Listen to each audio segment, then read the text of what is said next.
The house is quiet now. Too quiet for a man who once thought silence meant peace. At 80 years old, you learn the difference between peaceful silence and the kind that slowly eats your heart. This morning I woke up before the sun, not because I had somewhere to go, not because someone needed me, but because old memories do not let old men sleep. Clock ticked loudly every second, sounding like a reminder. Another day, another chance already gone. I walked slowly to the kitchen, opened the fridge, closed it again. Not hungry, just lonely. Funny how for most of my life I thought loneliness meant having no money. I worked overtime, extra shifts, weekends, holidays, birthdays. I thought I was building a good life. I thought I was being responsible. I thought I was doing everything right. That is the dangerous part, because the biggest mistakes in life do not feel like mistakes while you are making them. They feel like duty. They feel like sacrifice. They feel like being a good man. Remember one night, my son stood at the door holding a small toy truck. He said, "Dad, will you play with me?"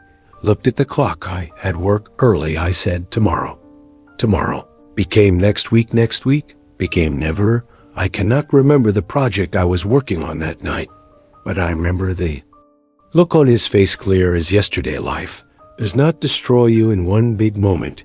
It steals everything quietly, one small decision at a time. You miss one dinner, one school event, one walk, one conversation. You think it is nothing, but life counts those moments. Even when you do naughty, thought success meant providing the house, providing the bills, providing the future.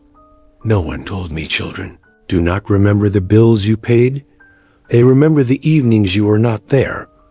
My wife used to sit at the edge of the bed waiting for me to finish work, waiting for me to notice her, waiting for me to ask how her day was. I thought love meant staying married. I did not understand love means staying present. One night she stopped waiting. She did not shout. She did not cry. She just became quiet, and quiet love is already leaving. But I was too busy chasing a life to notice I was losing the one.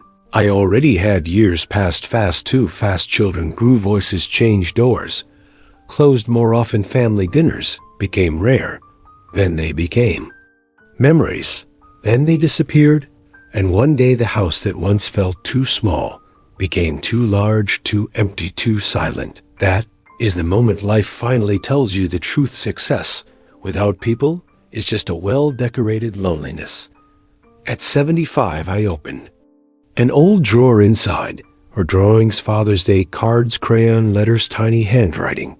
"We miss you, Dad. Come watch my game. Love you." I sat there for hours because suddenly I understood something. Time was never the thing I lacked. Attention was love, was presence. Was we always think life will wait. We think there will be another weekend, another holiday, another summer, another conversation. But life does not warn you about the last time there is a last time you carry your child, last time they ask you to read. Story A, last time they run to the door when you come home, and the worst part, you never know it was the last time. At 80 you finally see clearly. Money returns jobs.